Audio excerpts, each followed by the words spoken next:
What is good, my beautiful people? Welcome back to the channel. Today, we are doing something that I have been waiting a very long time to do. Today, we are going to be unboxing the brand new Nikon Z6 Mark III. Now, I say brand new. What I mean is brand new to me. I've had the opportunity to review this camera closer to its release date. However, I was so focused on the Nikon Z8 that I declined the opportunity up until now. So Nikon sent this to me. It's been in the studio sitting in the box for about a month, and today I'm super excited to unbox this with you. It's been a long time since we've done an unboxing on the channel. I think the last time we did one was the DJI Mavic 2 Pro, so that was a minute ago. So good old-fashioned unboxing. Super excited to do this with you guys for the very first time. So without further ado, let's get right into it. I always love Nikon's branding. I love their Z logo here. Let's go ahead and open this up. And off the bat, we have the standard Nikon stuff. So you're going to have your limited warranty here in the box. You're going to have basically a QR code that you can scan to get some more information on the camera itself. We're just going to set those over there. And then you're going to have two user manuals here. These are going to be one in English and then one in Spanish. I'm pretty sure there's some other languages throughout these as well too, but from the looks of it off the bat, English and Spanish. So Nikon's box, as always, for their cameras feature this two-layer thing that we got going on here. So it looks like we have a USB-C to USB-C cable. We have a camera strap, which I never end up using anyway. I always shoot strapless. We have these brackets. Now, I'm not quite sure what these are for. These look like brackets. I will have to put it on the screen what these are for, but we have these as well in the box. And then we have our battery. Let's go ahead and take this battery out. And it has its clip on. This is a standard Nikon 15C battery, so it's going to work with your Nikon Z8 as well if you have that. So we'll go ahead and take that out. Now, one of the things I'm noticing here, unless I'm blind, I don't believe there's a charger in here. Now, this could just be because this is a loaner body, but I don't believe there's a charger in here. Thankfully, I have a couple. We'll go ahead and move this box out of the way. All right, so camera body wrapped in plastic or bubble wrap. And then we also have it wrapped in this little protective foam cover. Ooh, look at that bad boy. So what I'm noticing off the bat is that the camera is significantly smaller. I love how much smaller the form factor is. And that's really amazing because this is a really capable camera. I mean, for video, we're talking 6K RAW, right? And Nikon in RAW. So this is a really capable camera in a very small body. It looks like we have a CF Express card slot and an SD card slot. So the same as the Nikon Z8, which is also CF Express and SD card slot. It looks like on the left, we have our USB-C port, correct? So we have USB-C, we have standard HDMI. I am actually not sure what this port is. And then we have our mic and our headphone jack. So on the left side of the camera, we have a total of 5 ports. Now, what I'm noticing here is a lack of a power delivery port.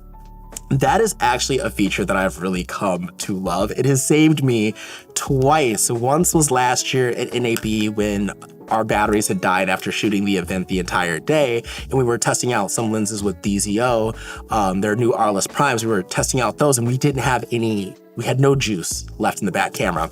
And so we were able to use a USB-C charger and charge the camera while we were driving out to Red Rock Canyon. And that completely allowed us to be able to shoot with that power delivery port. And then recently at a wedding, I used it as well, connecting it to a MacBook charger, and the camera was charged up and ready to go within like an hour and a half, 2 hours of just charging it in one of the bridal suites. So I really do love that power delivery port. Obviously, this is geared towards more of the prosumer end of things, so I'm not gonna complain too much about it. But what I can already see that I'm happy about, we got it! We got it! We finally got the flip out screen. You guys have no idea how happy I am to have a flip out screen. I love you, Nikon. But that little tilty screen, whatever y'all call that, has been royally please bring this to the Z8 Mark II and the Nikon Z9 Mark II. So with this flip out screen, guys, you can see we have 360 degrees of articulation, right? Look at that. This way, all the way there, the other way. Can we go down? Oh, we can go down too as well. So if we're shooting from above, let's see, if we're shooting to the side, we can go this way. And if we're shooting to the other side, we can go this way. So off the bat, with just that screen alone, if I was solely vlogging or creating content that was from that perspective, this is gonna be my go-to camera simply because of this, and also the fact that you have the 6K RAW capabilities. I've been vlogging a lot on the Nikon Z8, and one of the things that really was a challenge is just knowing if the shot was in focus. And there's been some moments that I've actually, on trips that I've had, where I thought I had a shot that was in focus, that it simply wasn't. Or when I was doing something that I was creating something from a vlogging perspective, just not being able to check that is really, really stressful when you're trying to just be in the zone creating. You're always just wondering, is the shot in focus? And then also being able to frame up things if you're recording yourself and not being able to see yourself as well has been a challenge with the Z8. And I do have a workflow, like, you know, when I'm starting out vlogging, I make sure that I half press the shutter so it locks onto my face and it's capturing that. And that generally works out for me. But just not having to do that or being able to tap on my eye and go would be great. Let's go ahead and do my favorite part. You guys ready for this? Woo! Look at that. Yeah, go away. So we just pulled off the film there. So that is one thing that makes me super happy, is just having that articulating screen. Let's go ahead and see if this battery has any juice in it. Did Nikon send me with a charged battery, or is it dead? Okay, so battery is not charged, so we can't go through the menu system with each other. So that'll obviously be a separate video.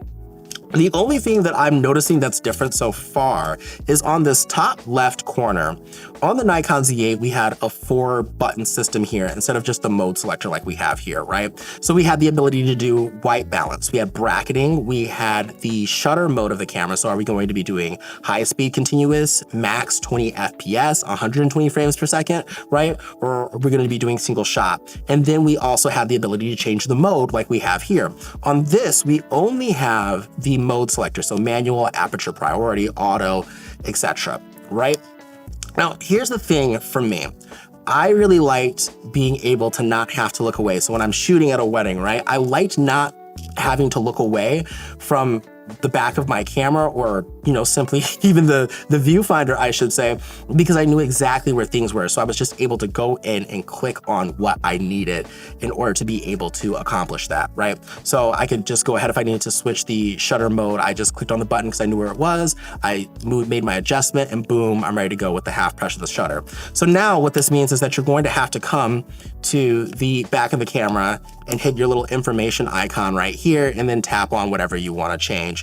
That's not so much of an issue, but it's going to take some getting used to if you were shooting with this professionally. Now, like I'm saying, this is a semi-professional body. I think it's capable. I would definitely probably shoot a wedding with this. And also here, you could just change these custom function buttons to the 2 modes that you want to use the most. So it could just be the bracketing mode, for example, or the shutter mode that you're going to be using, and then you could also have one for white balance as well. Outside of that, looking at the back of the camera, everything seems to pretty much remain the same. As far as button layouts, we still have, oh wait, actually no. Okay, I think I lied. So on the back of our camera, we do have our shutter mode button. So you can change that. I lied here. Actually, I'm not even sure if that's on the back of the Z8. This may be something else on the Z8. I'm not sure. I just kind of go off the flow, but it does look like there is a shutter mode here. And then you have your delete button here as well. And then, like I said, the right side seems to pretty much be the same as far as the display button goes, the mode selector for photo and video, back button, autofocus, your joystick, your information icon that you can use to pull up the camera settings there as well, your D-pad, your selection buttons, zoom, menu, and playback. And then, like I said, the 2 custom function buttons remain the same too, that are also on the Nikon Z8. So, I mean, outside of that, everything pretty much seems to be the same as far as this camera goes. You have your ISO button here. So yeah, outside of that, there's not much more that I really have to add, especially since the camera's dead. So that means we just have a lot more content that we're going to be able to create. So that being said, final thoughts on my initial impressions? Honestly, I really just got one thing to say. This I'm so excited, so happy to have the flip out screen. This is a much smaller camera and a much smaller form factor. It feels a lot more squared off compared to the Nikon Z8. It almost gives me a retro vibe, not fully leaning into vintage, but more of a retro style of camera. But because it's smaller, I'm definitely excited to use this for more of my vlogging activities and my travel activities as well. And I can't wait to create a vlogging kit with this, and especially if we get a pancake lens on here or something like that, or a smaller form factor lens, this is going to be amazing for creating that type of content. So if you guys like this video, which I hope you did, be sure to give me a big thumbs up, hit that subscribe button, turn on those post notifications if you have not. Be sure to follow me on social media. The links are in the description down below, as well as view the store. We have tons of filmmaking and photography assets there. And leave me a comment down below telling me why you're considering the Nikon Z6 Mark III if you haven't purchased it yet, or why you love your Nikon Z6 Mark III if you have one. And now, more than ever, my beautiful people, if you are ever feeling uninspired, uncreative, or just want to give up on life, remember, every day airplanes take off against the wind. Keep climbing, stay inspired, and as always, stay fabulous. My name is Sydney. I'll see you beautiful people next time. Peace out.